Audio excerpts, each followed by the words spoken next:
Egypt, the art of getting from here to there. Moving things around is hard, really hard. Anyone who has ever rowed a boat or paddled a canoe in a place where he had to make a portage can quite enthusiastically tell you how much easier it is to move stuff around on water than on land. But have you ever thought about just how much easier it is? In the early 19th century, Farmer Smith had a small but productive apple orchard in upstate New York. Every fall, he loaded his horse Tobias with 250 pounds of apples for market, which was all that Tobias could carry over the pass that snaked through upstate New York's hilly terrain. Farmer Smith's apples were very popular. He did well, saved his money, and planted more apple trees. In a few years, Farmer Smith had done well enough to afford a cart to transport his harvest, and with Tobias strapped in, he could now take 2,000 pounds of apples to market with each cartload. Years passed, the weather held, and Farmer Smith's apples continued to sell. With his proceeds, he bought more acres of land and planted more apple trees. By the fall of 1825, Farmer Smith was in luck. The long-awaited Erie Canal was finally finished and open for business. Tobias had long since been put out to pasture, so Farmer Smith roped his new horse, Jedediah, to the barge he'd rented in Albany. Jedediah was able to pull 30 tons of apples all the way across the state to Buffalo, where the Erie Canal ended and Lake Erie began. And thanks to the waterways of Lake Erie, Farmer Smith could now sell his apples as far away as Detroit. Almost 2 centuries later, the proportions in the above example have barely budged. In fact, all that's changed is that horsepower has been replaced with horsepower. Modern container ships can transport goods for about net 17 cents per container mile, compared to semi-trailer trucks that do it for net $2.40. Including the cost of the locomotion mode, as well as operating costs in both instances. But even this incredible disparity in cost assumes access to an American-style multi-line highway, the sort that simply doesn't exist in some 95% of the planet. It also assumes that the road cargo is all transported by semi rather than less efficient vehicles like those UPS trucks that probably brought you this book. It certainly ignores your family car. It also does not consider the cost and maintenance of the medium of transport itself. The U.S. interstate highway system, for example, responsible for only 1/4 of the United States' road traffic by miles driven, has an annual maintenance cost of $160 billion. By contrast, the Army Corps of Engineers' 2014 budget for all U.S. waterways maintenance is only $2.7 billion, while the oceans are flat out free. Toss in associated costs ranging from the $100 billion Americans spend annually on car insurance to the $130 billion needed to build America's 110,000 service stations to the global supply chain needed to manufacture and service road vehicles. And the practical ratio of road to water transport inflates to anywhere from 40-to-1 in populated flatlands to in excess of 70-to-1 in sparsely populated highlands. Cheap, easy transport does 2 things for you. First, it makes you a lot of money. Cheap transport means you can send your goods farther away in search of more profitable markets. Historically, that's been not only a primary means of capital generation, but also a method of making money wholly independent of government policy or whatever the new economic fad happens to be. It works with oil, grain, people, and widgets. In business terms, it's a reliable perennial. Second, if it is easy to shuttle goods and people around, goods and people will get shuttled around quite a bit. Cheap riverine transport grants loads of personal exposure to the concerns of others in the system, helping to ensure that everyone on the waterway network sees themselves as all in the same boat, often literally. That constant interaction helps a country solidify its identity and political unity in a way that no other geographic feature can. Until modern times, any particular person's world was a pretty small place. This was a simple matter of physics. The wheel eased overland travel, but carting your stuff across endless stretches of land took a lot of energy. So much energy that it was nearly unheard of for people to get their food from more than a few miles away. Anyone who spent his day lugging food wasn't spending his day growing it. Nearly all the work had to be done with muscle power, so the excess food produced per farm was very low. In the era before refrigeration and preservatives, hauling foodstuffs more than a few miles would have been an exercise in futility. Even armies didn't have much in the way of self-managed supply chains right up into the 18th century. Instead, militaries relied on the kindness, or lack of defenses, of strangers for provisions. This kept cities small, very small. In fact, up until the very beginning of the industrial era in the early 1600s, all of the global cities that we think of as epic, New York City, London, Paris, Berlin, Rome, Tokyo, Shanghai, took up less than 8 square miles. That's a square less than 3 miles on a side, about the distance that someone carrying a heavy load can cover in 2 hours, far smaller than most modern airports. If the cities had been any bigger, people wouldn't have been able to get their food home and still have sufficient time to do anything else. The surrounding farms couldn't have generated enough surplus food to keep the city from starving, even in times of peace. The same goes for civil administration. If the taxman, policeman, and guardsman couldn't physically service the territory effectively, then there was no government, no services, and no ability to protect civilians from the dangers of the outside world. Those cultures that tried to grow their cities larger than this natural limit found that famine and cholera returned them to the 8 square mile size with all the speed and delicacy of, well, famine and cholera. This smallness is why it took humanity millennia to evolve into what we now think of as the modern world. Nearly all of the population had to be involved in agriculture simply to feed itself. The minority was non-sedentary peoples. History calls them barbarians, who discovered that one of the few ways to avoid needing to spend your entire day growing food was to spend your entire day stealing other people's. The only way for the farmers to survive was to have some of their own ranks become soldiers and guard against the barbarians, or become engineers to build defensive works. But those who were not farming still had to be fed. Hitting a balance that would grant both security and full bellies was difficult, if not impossible, in most locations. Urbanization, which considering the era typically meant a few families building their huts near each other, was rare and temporary, and the global population remained low for eons. Historians often debate what to call this age, with some form of pre-civilized normally winning out. I refer to this age much more directly: when life sucked. Approximately 8,000 years ago, however, things started to change. Around 6000 BC, a few tribes had relocated out of the savanna of contemporary Sudan into the floodplains of the Nile. This was not a decision to be made lightly. At the time, all settlements that engaged in farming did so as a supplement to hunting and gathering, not the other way around. The savanna's wide open ranges were game-rich and offered robust supplies of fruits, nuts, and roots. The lower Nile, in contrast, flowed through the desert. The maximum width of greenlands was no more than the floodplain, at most single digits in miles. And seasonal floods stripped most of the floodplain free of the sorts of mature vegetation that could support animals in numbers, humans included. After the floods, the result was a muddy, denuded moonscape, which quickly cooked into a cracked, baked plain. Turning the Nile into a breadbasket would require centuries of back-breaking labor to store water for the dry season, re-break and retill fields that would wash away in every flood season. Yet for the lower Nile's early inhabitants, all that work was worth it. The Nile provided two things nearly unique on Earth. The first was perfect agricultural inputs like reliable water and high-fertility soil. It wasn't scant desert rainfall that gave rise to the mighty Nile, but instead the seasonal torrents from the Ethiopian highlands and overflow from the African Great Lakes. The seasonal floods washed down soil of fertility far higher than what could be obtained outside the river valley. The Nile was flush with water supplies every year in a cycle so reliable that true droughts were quite literally biblical events. Perhaps more important was the second factor. The lower Nile was safe.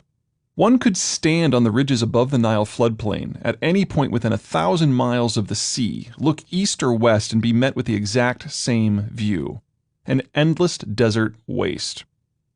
With the technology of transport largely limited to what you could carry yourself, it was simply impossible for any hostile force to cross the desert, which meant that it was nearly impossible for anyone, whether in the form of lions or barbarians, to reach the lower Nile. It was one of the few places in the world where there was enough water to survive and enough security to thrive. This combination of factors, high soil fertility, water supplies independent of and therefore more reliable than local rainfall, And physical security not only provided food surpluses, but it also meant that even with a permanent guard, there was still a surplus of labor. That surplus labor could be put to use in expanding irrigation networks and generating yet more food surpluses, building an army and taking over the neighboring city and its food production capacity, building walls, generating more security and freeing up yet more labor, or for general civilizational advancements in everything from metallurgy to writing. In short, this specific type of physical geography nearly guaranteed that the Egyptians would be on the road to civilization. Over the next 2 millennia, small tribal farming settlements consolidated into a series of city-states for mutual defense and to more efficiently apply labor to the problems of taming the Nile. The higher organization and greater labor specialization led to the copper breakthrough of 3600 BC. Copper sounds like a small thing, but once humans figured out how to smelt and cast it, they replaced their wood and stone implements with metal, generating staggering improvements in the productivity of each worker and each farmer. The resulting population boom generated more and larger cities with bigger and more complex political systems. Allied city-states merged into kingdoms that then struggled for supremacy.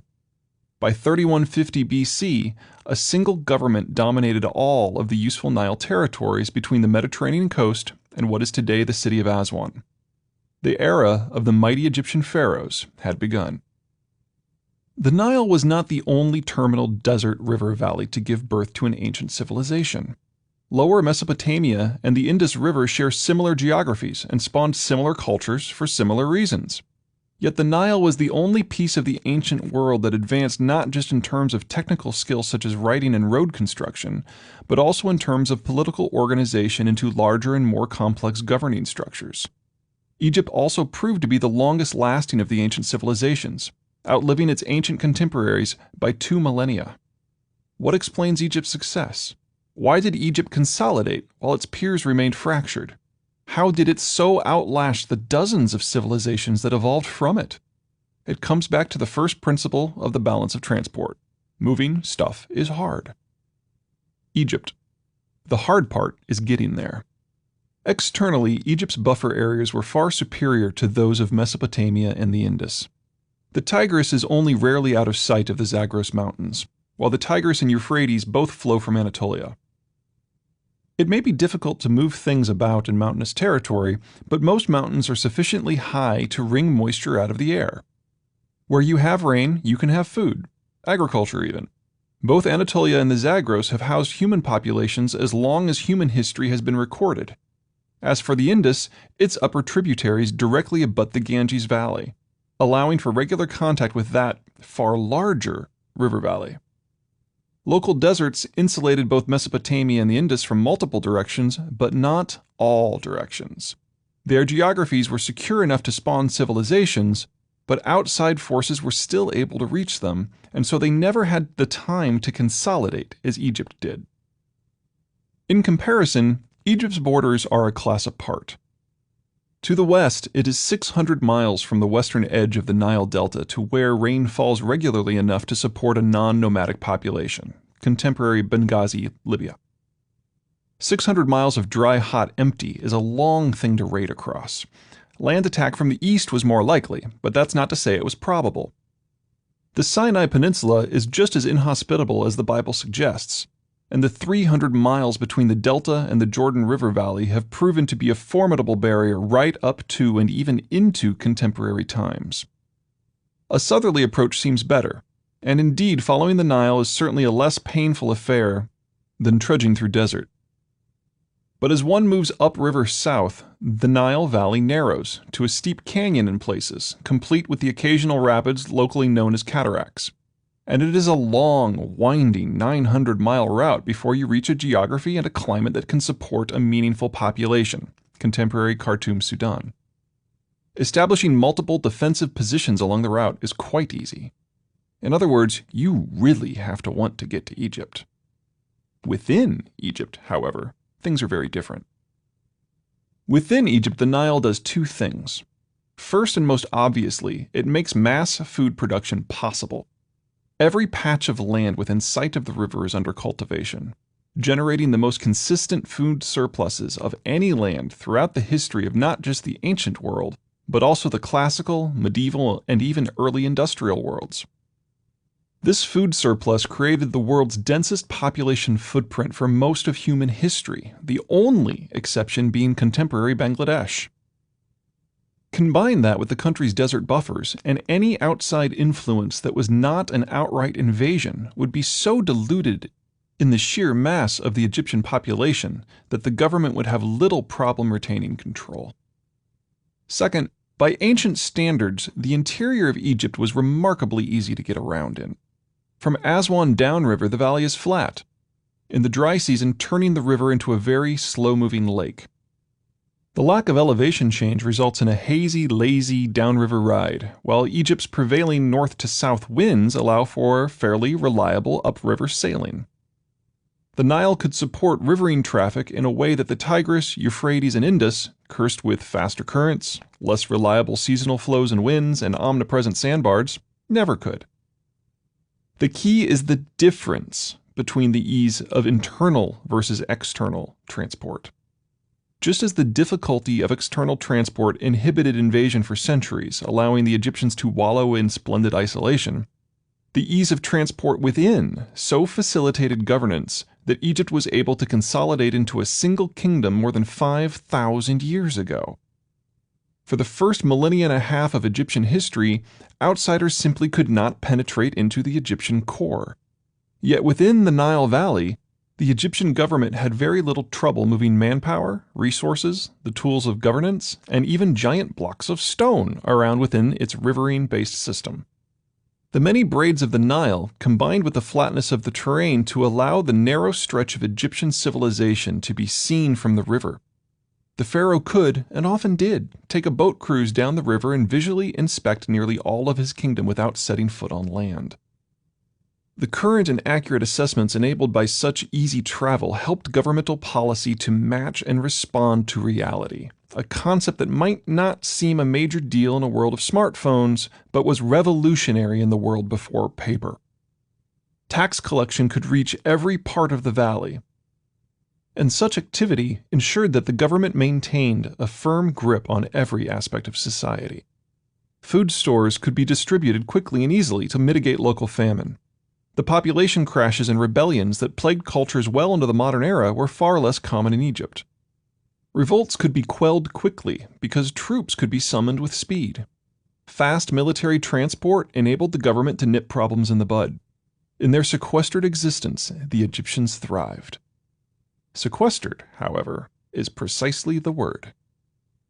Just as the invaders couldn't cross the desert gaps beyond the Nile Valley, neither could the Egyptians. While everything about the river was core to the Egyptian identity, the Egyptians were never really able to expand beyond it. A grand canal dug from a western braid of the Nile allowed for the regulated flooding of the Fayum Depression, bringing another 500 square miles into Egypt's green zone. But that is the only significant expansion of Egypt's agricultural lands until the 20th century, and even that expansion was only about 20 miles west of the riverbed itself. Ventures farther abroad were almost unheard of. As the Nile flows through the desert, Egypt, ancient or otherwise, lacks trees. What few were available for boat construction were largely reserved for ego projects ranging from royal barges to monument construction. Reed boats were not just for biblical figures like Moses. Only once in the long reign of the Egyptian dynasties did Cairo make a serious effort to extend its power beyond the core Nile territories. In about 1500 BC, Thutmose I conquered the Levant up to the Hatay. But even that effort was merely a fit of pique that didn't outlive the conquering pharaoh. The sheer isolation limited Egyptian knowledge of the world.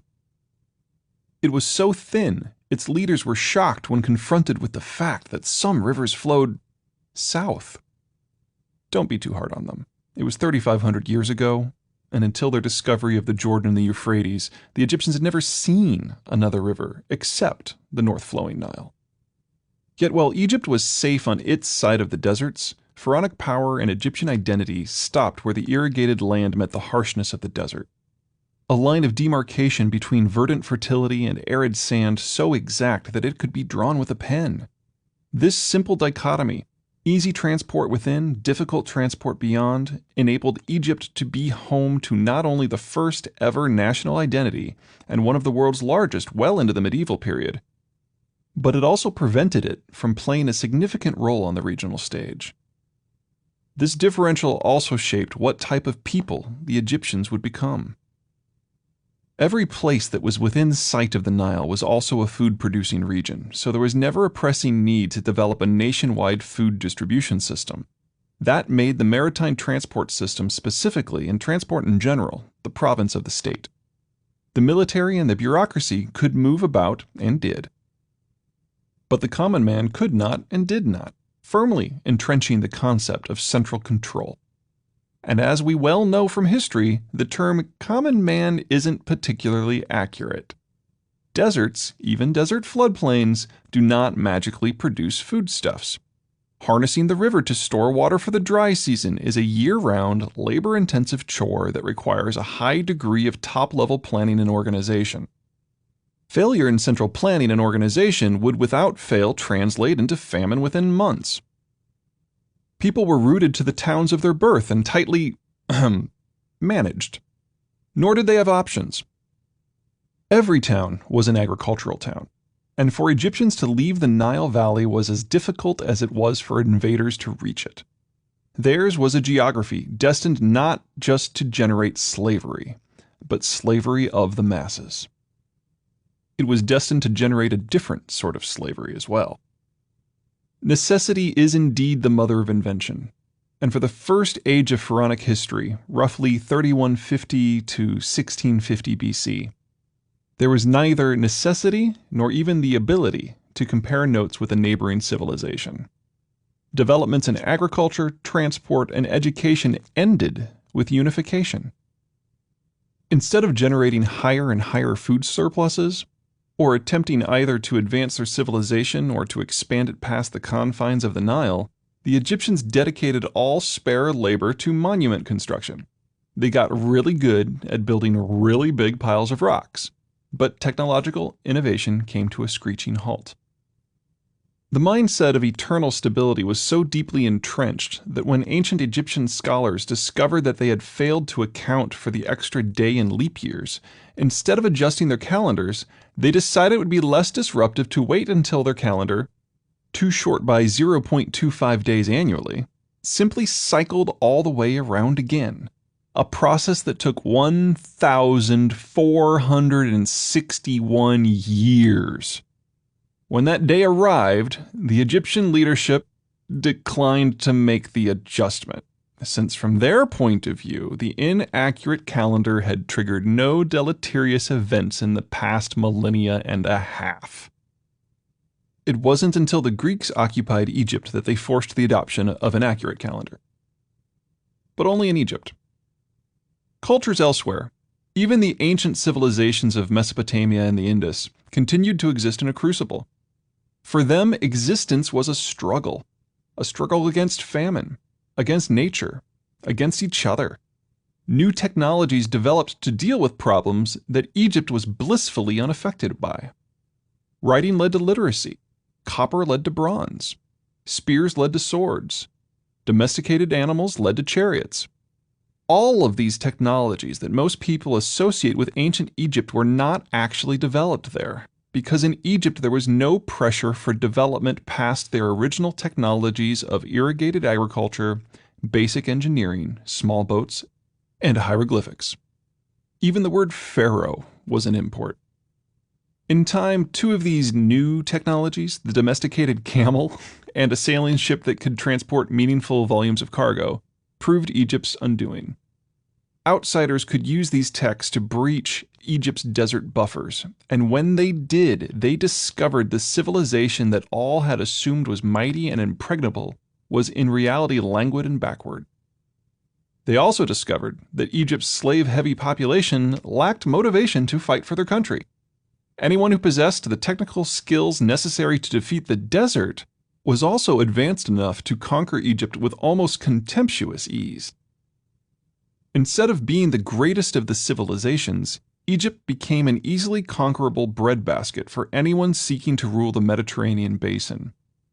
Once the Nile was secured, the conquering power could redirect the population from pyramid building to food production. The excess food output could be diverted out of the Nile region to fuel the conquering power's bid for Mediterranean control. At the Roman Empire's height, the capital sourced much of its wheat consumption from Egypt. The Egyptians first lost their independence in 1620 BC to the Hyksos, commonly known in the West as natives of Canaan, and then were independent only intermittently until the Roman conquest in the 1st century BC. From there, the rule of Egypt is a who's who of the ancient, medieval, and industrial eras. Greek city-states, the Persian Empire, the Great Arab Jihad, the sublime port of the Ottomans, the armies of Napoleon, or the bureaucrats of the East India Company. The Egyptians never built another pyramid, and after the Roman conquest, they were not independent for a single day until the collapse of the European colonial era after World War II. All of which came to pass because transport was easy for Egyptians within their own borders, but almost impossible for them beyond.